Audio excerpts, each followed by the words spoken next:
Hi, my name is Venna. I'm originally from Rare, but I live in Nandi. I love listening to Today FM. Today FM rocks. Bula, I'm John from Kornabuan, Tafua. I love listening to Today FM. It rocks. Bula, I'm Teopola. Bula, I'm Makanisi. We love listening to Today FM because it rocks in Ba. Bula, my name is Tisa. Loving listening to Today FM. Today's hit music on Today FM. Tonight, Health Ministry clarifies LAUTOKA baby death. 21 families get early Easter joy. And blood donation discrimination saga drags on. From the studios of FBC Suva, Jackie Spate. Initial investigations into the birth of a stillborn baby in LAUTOKA has revealed that the mother Vishalini Lata was late in arriving at the hospital. The Ministry of Health and Medical Services Permanent Secretary PHILLIP Davies confirms that Lata's labour started at 9 o'clock on Tuesday morning. However, she arrived at the hospital 10 hours later. Pranita Prakash has the story. Initial inquiries suggest that Lata might not have consistently followed medical advice during her pregnancy and labour. It was not her first pregnancy, so she should have recognised what was happening. The labour started at 9 o'clock, we're informed, but she chose not to present herself at LAUTOKA Hospital until 7 p.m. on that day, about 10 hours after she reportedly started labour. And that was contrary to the advice that she had been given the previous day to go to the hospital if and when labour started. The Health Ministry says due to Lata's previous medical history, her pregnancy was considered to be high risk. But had she been labouring in a hospital, then fetal heart monitoring may have given signs that the baby was in trouble earlier, and perhaps, just perhaps, a timely caesarean section could have changed the tragic outcome. But as she chose to present 10 hours after starting labour, as she chose to present at the time she did, there was sadly nothing that could be done, and the child was stillborn. The ministry confirms that doctors spoke to the baby's father immediately after the stillborn birth occurred. At the time that the baby came in, there was only around 5 minutes or so, even less than 10 minutes before the baby was delivered. From the time the woman came in to deliver it was very fast. Not having known prior to that the baby was dead, our instinct is to first try to save the baby. So there was a lot of resuscitation happening prior to that. The Ministry of Health is still looking into the exact circumstances surrounding the loss of Lata's baby. A post-mortem is expected to be carried out tomorrow. Pranita Prakash, FBC News. Meanwhile, Permanent Secretary for Health PHILLIP Davies says the ministry does not condone unprofessional behaviour from any of its staff. Davies was responding to the video which went viral on social media. In the video, staff nurses are arguing and chasing away a family who are querying the cause of death of their newborn. It should be recognised that staff themselves were upset by Ms. Lata's stillbirth, and they were actually still dealing with her and with a number of other patients at the time they were filmed. Nevertheless, they will be reminded of the need to remain calm and polite when dealing with patients and the public, whatever the circumstances. 21 families from Nakasi and Nausori and Kinoya and Nasinu will spend Easter with added joy after receiving their lease approval notices today. This is the second batch of approvals in the Central and Eastern Division. Akusita Tale has more. 43-year-old Rihanna Ali has been living at Chadwick Road in Naulu with her 2 children for the past 22 years. She had to sacrifice to send her children to school despite having intermittent water supply and no electricity, but it's finally paid off. Now we can build a good house. Before we were staying there, just ordinary house, nothing good. Now we're going to have the land, at least we can plant the vegetables there. Vegetables, and we can do plenty things in our land because it will be our own. Erami Kuruvoli and his family have lived in Naulu for the past 18 years, and after renting in nearly 5 different areas, they now have a permanent home.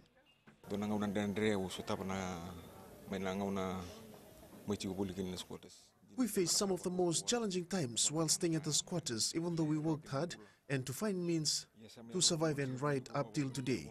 The government has stepped in, and I would like to thank them for their assistance to approve our lease. Most of these families have been living here in Akasi and Kinoya for more than 40 years without any certainty to their status. And for too long, they have been made to feel like outsiders in their own community, and they have struggled to secure permanent residence. But all that has ended today. You can now develop your communities with the confidence that whatever you build, no one can take it away from you. You can build concrete homes and plan other community development projects and community development that will last to serve you, your children, and your children's children. 217 approval notices have been issued to date as part of the Lands Ministry commitment to regularize informal settlements around the country. Akosita Tale, FBC News. The Rainbow Pride Foundation has labeled the Fiji National Blood Service guideline to exclude homosexual, bisexual and transsexual males from donating blood as blatant discrimination. The NGO's Executive Director Isikeli Vulavo says they've had several meetings with the Ministry of Health to review and revise the policy. Maggie Boyle tells us more. The Rainbow Pride Foundation says the Ministry of Health needs to review their guidelines. We strongly feel that this form really needs to be revisited because it has been there from a long time ago, and it seems like that this is a lifelong ban for those who engage in male-to-male sex, but it shouldn't be the case. Many countries have removed it. The Ministry of Health emailed a response saying that the blood bank's guidelines are guided by the World Health Organization's expert advice on blood transfusions. Director for the Human Rights and Anti-Discrimination Commission, Ashwin Raj, says these guidelines are discriminatory. If the argument is being made that this is also part of WHO policy, then I think that needs to be reviewed too. Two wrongs don't make a right. Discrimination is a discrimination, and that needs to be dealt with. Rainbow Pride Director Vulavo adds, under the Constitution, the rights of all Fijians are protected, irrespective of their sexual orientation. In our Constitution, we know that we have the Bill of Rights, and no one is allowed to discriminate any other person based on sexual orientation and gender identity. The Rainbow Pride Foundation is made up of more than 2,000 Fijians from the lesbian, gay, bisexual, transgender and queer community. Maggie Boyle, FBC News. Still to come, Fijians prepare for Easter celebrations. And New Zealand braces for Cyclone Cook.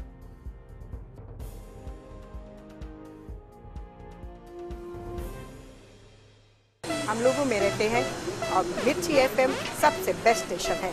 हमारा नाम Messi है, हम gold town तापुआ में रहता है और mirchi is hot in तापुआ। Hi, we Bagels. We love Mirchi FM because it's hot.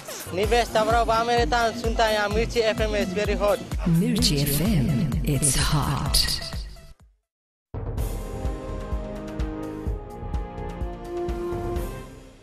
As Fiji gets ready for the Easter long weekend, people are being reminded this weekend is about the culmination of the Passion of Jesus. According to the Methodist Church President, Reverend Tevita Mbainivanua, Easter is also preceded by Lent, a 40-day period of fasting, prayer and penance. Sainiani Boiler reports. It will be a weekend of prayer, praise and thanksgiving for Christian churches around the country. The death of Jesus Christ that we will be remembering tomorrow, God has opened the way for everyone to become His children again. Even though we have come out since Adam and Eve, God is now opening up the door so that we can relate with Him through faith. Catholic Church of Fiji Archbishop Father Peter Loy Chong says it is an opportunity for believers to change their ways and be righteous. It is a time of renewed commitment and hope. Commitment to change the world, to become a better world. And that our hope is that through Jesus' gospel, we can guide, we can help change our world. And so to all Christians and brothers and sisters listening, again, peace and shalom be with you, and may God's peace and fullness of life be with you. Easter is a festival celebrating the resurrection of Jesus from the dead, described in the New Testament, having occurred on the third day of his burial after his crucifixion by the Romans at Calvary. Sainiani Mboila, FBC News. In an effort to share the spirit of Easter with its viewers and listeners, the Fiji Broadcasting Corporation today gave away hot cross buns in 3 divisions. Radio personalities from all the 6 stations were out on the streets early, greeting morning commuters. This also provided an opportunity for the commuters to meet with their favorite on-air personalities. FBC Programs Manager Shami Lochin says everyone received positive response. Response was so great and overwhelming. We ran out of buns. People just love the gesture because everyone is so busy. People want that attention. People want a gesture like this to say, hey, how are you? It's just like saying, we care for you, we love you. So everyone is hungry for love, and what better occasion than Easter? The Kasavu-Bailey Bridge in Tailevu is now open to all traffic. The Fiji Roads Authority says the bridge is open for buses, cars and trucks, accommodating all legal load limits with a speed restriction of 15 kilometers an hour. A large slip had occurred at the Kasavu-Mbaulevu Road junction due to heavy rain triggered by Tropical Depression 04F in December last year. There will be traffic controllers at the site until the lights are installed at Kasavu. Over $395,000 has been spent to install the bridge. 10 new legal practitioners who have been admitted to the bar were reminded of their duties by the President of the Fiji Court of Appeal, Justice William Calancini. Speaking to the young lawyers in the Suva High Court, Justice Calancini says their first duty is to the court and second duty is to their clients. He reminded them to build up a reputation of integrity and must be a trusted person and keep to their word. He acknowledged the presence of their families who have made sacrifices and contributed in enabling the ladies and gentlemen to be here today as lawyers. Cyclone Cook is expected to make landfall in New Zealand now. New Zealanders are evacuating towns along the North Island's east coast ahead of what is being called the worst storm in generations. Coming up later in sports with Jamie, he'll tell us more about the Singapore Sevens, but before that, Rachel is here with business. Thank you, Jackie. Good evening, and coming up in business tonight. New wage rate to be announced by the end of the year. And in growing Fiji, new classroom for Vudi School. Stay with us.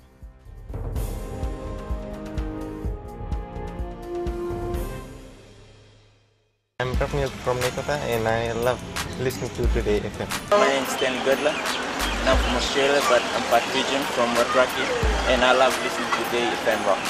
For the best music and less talk, we tune into Today FM in National Life Village. Today FM rocks. My name is Inaya Ali and I'm from Ba and I love the big breakfast on Today FM. I just love it and hope you love it too. My name is Jay from La Paz. I love listening to Today FM. Today FM rocks. My name is Naushin and I'm from Sambeto and I love Today FM. Today FM rocks. Today's hit music on Today FM.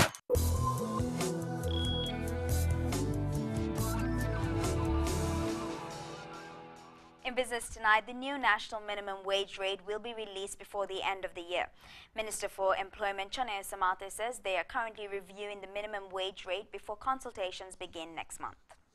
Government is always understands that the importance of also making sure that our small and medium enterprises, where the vast majority of these people are employed, will not be hurt. We don't want to raise it too high, so to an extent where the small and medium enterprises could be in a situation where they could not pay, and then they'd have to close down, and then we have more problems of unemployment. So all of these issues are things that we're taking into account. Now taking a look at statistics and international developments affecting global markets, here's Elizabeth from HFC Bank. Vinaka Rachel. An update on our economic calendar. Chinese inflation rate decreased to 0.9% from an expected 1% for the month of March. Meanwhile, unemployment increased to 60,900 in Australia from an expected 20,000. In other news, U.S. President Donald Trump is backing away from his campaign promise by announcing that his administration will not label China a currency manipulator. This is because taking that step now could jeopardize his talks with Beijing on confronting the threat from North Korea. In a priority telephone conversation between Trump and Chinese President Xi Jinping, they discussed fears North Korea could soon conduct a 6th nuclear test or more missile launches in defiance of UN sanctions. Also discussed was Trump's threat of unilateral action to solve the problem. Thanks, Elizabeth. On to today's exchange rates. The Fijian dollar strengthened against the Chinese yuan and the American dollar, closing at 3.23 and 46 cents respectively. Closer to home, the Australian dollar weakened, closing at 62 cents, while the New Zealand dollar went up to close at 66 cents. Meanwhile, the PNG kina went down, closing at 131. Onto the commodities market. Oil prices dropped and closed at $52.96 a barrel.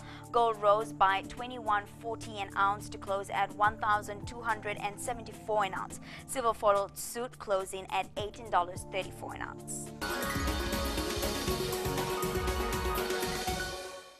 In growing Fiji, a new 3-classroom block has been opened at Vudi Methodist School in Nassori.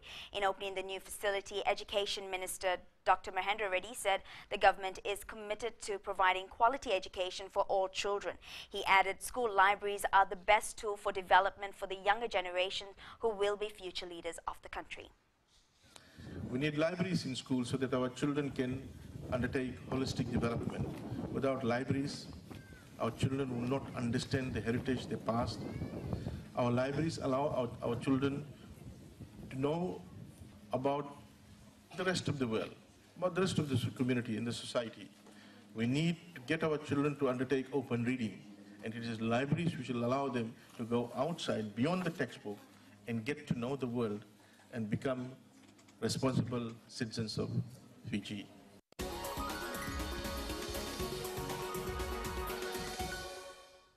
And that's it from Business Tonight. Sports is up next, and here's Jamie with the latest. Thank you, Rachel, and good evening. Up ahead in sports, Weber hopes for continued support.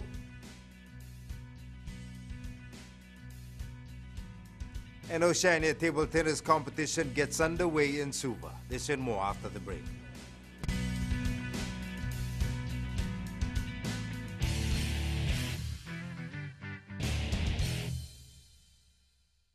Kaya o te vitaro kuta mai kono kula nrasa LAUTOKA do ba talenta kana warong na radio Fiji 1. Bulan arango fina mai korviri nandi au talenta kana warong na radio Fiji 1 na programa ni mas-masu na mataklailai.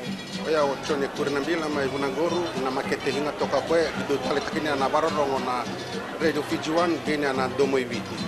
Na radio Fiji 1 na domoi viti na vonga ni BNN.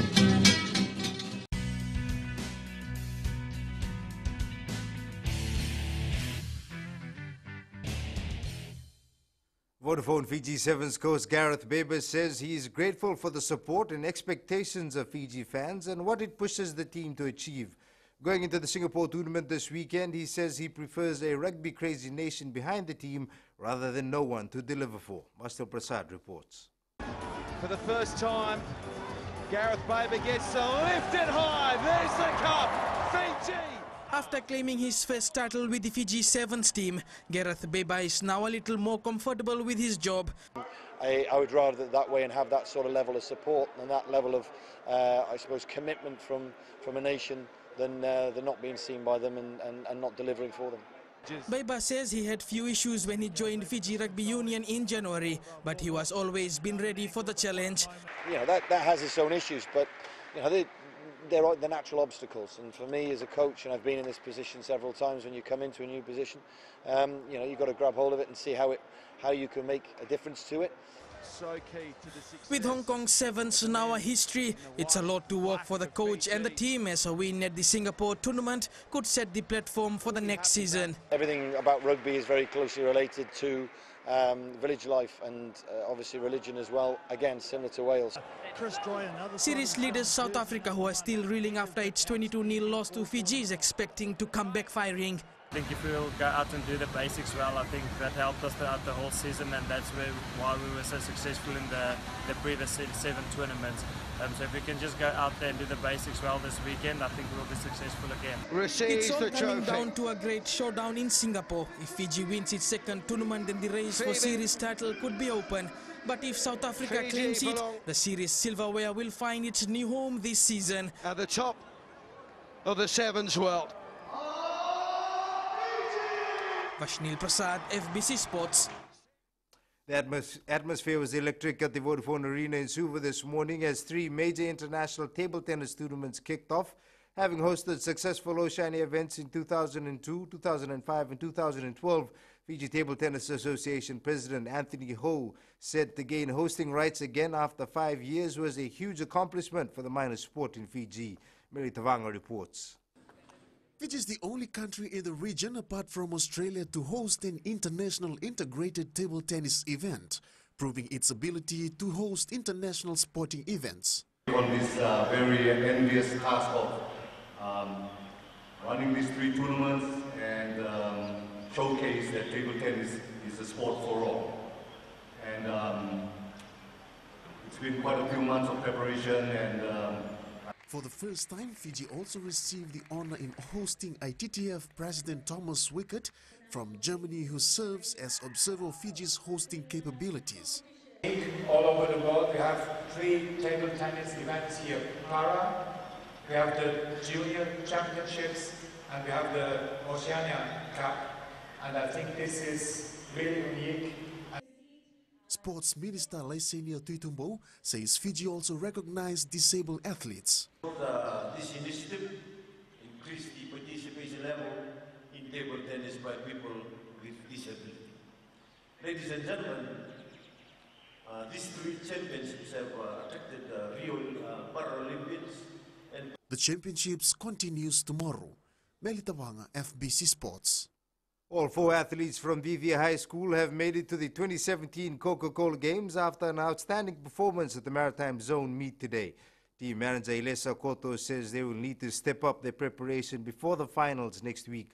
Meli Tavanga was at the zone and filed this report. Participated for the first time, Vivia High School was overwhelmed with its athletes who accomplished their dreams in making it into the Fiji finals. For this year, the staff was initiative to they paid $100 each for the 4 students to come for this year's Maritime Zone.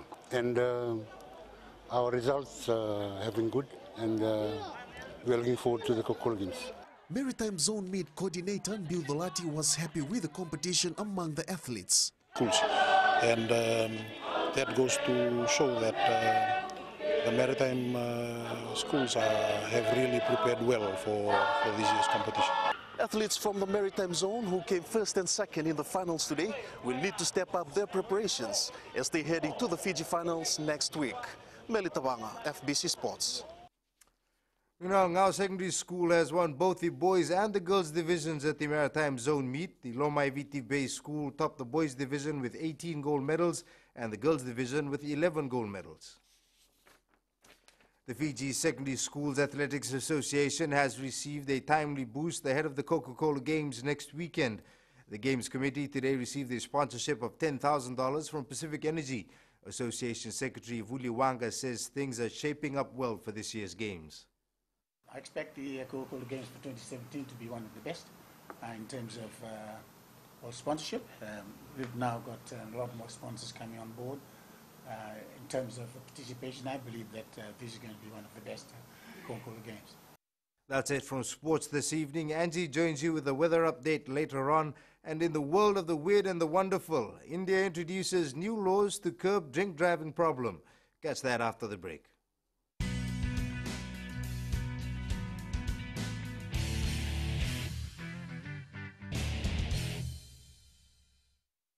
Warong na Radio Fiji 1. Bulan na vango fina wa korabiri nandi au talitaka na warongo na Radio Fiji 1 na programa ni masmasu na mataklailai. Oya ochone kurinambila mai Vunagoru na makete hinga toka kwe do talitakini na warongo na Radio Fiji 1 gena na domo iviti. Na Radio Fiji 1 na domo iviti na vonga ni bienani.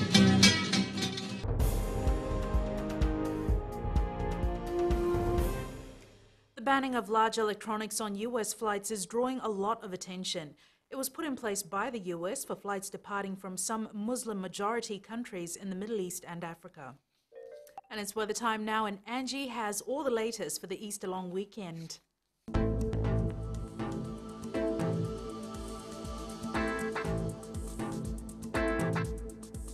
Hello to you and to the long weekend.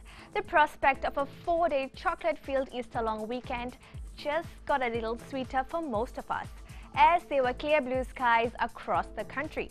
Now let's check out what the scenario was like in the West. It was mostly sunny with few cloudy periods, but there is no chance of any showers. Eastwards from Pekaba to Suva, sunny periods with warm temperatures was the order of the day. And up in Vanuatu, sunshine broke through the clouds with the temps reaching 33 degrees in Lambasa, while Sabu Sabu hit 30. At sea, southerly winds 10 to 15 knots with moderate seas. And for the tides, the next high tide tonight will be at 8:18 with a low tide tomorrow morning at 2:20. Sunrise will be at 6:15.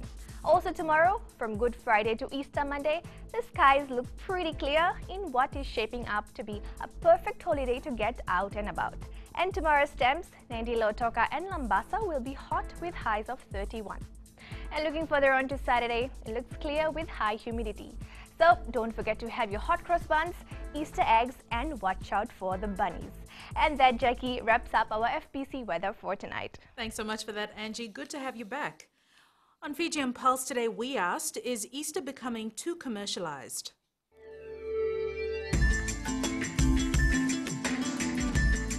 One thing for sure is that Easter is a message of hope, a message of love, and for private sales companies to be commercializing it, they should really inform consumers the real significance of Easter. Yeah, I think it's becoming more commercialized because people don't really know what's the real meaning of Easter. I think yes, it's getting too commercialized. People are looking forward to Easter to get some specials and take advantage of it, but they don't have the real meaning behind this Easter. Business owners have been using Easter to sell their products, and this is starting to take away the real meaning of Easter.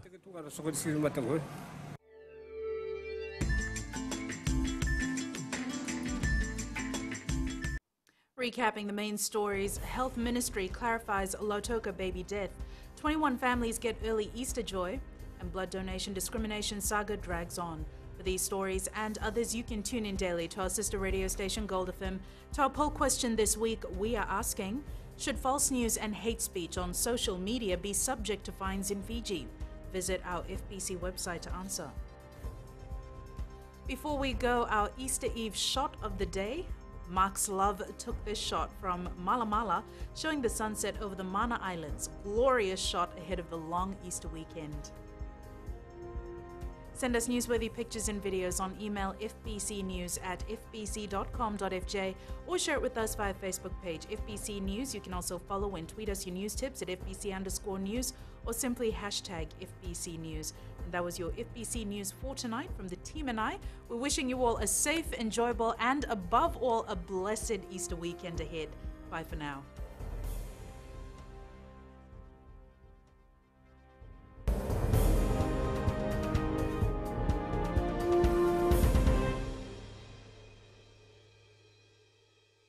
कमल रोशनी है, हम लोगों में रहते हैं और मिर्ची FM सबसे best station है।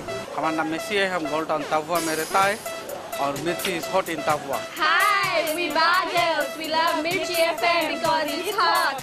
निवेश तावरा में रहता है, सुनता है यहाँ मिर्ची FM is very hot. Mirchi FM, it's hot.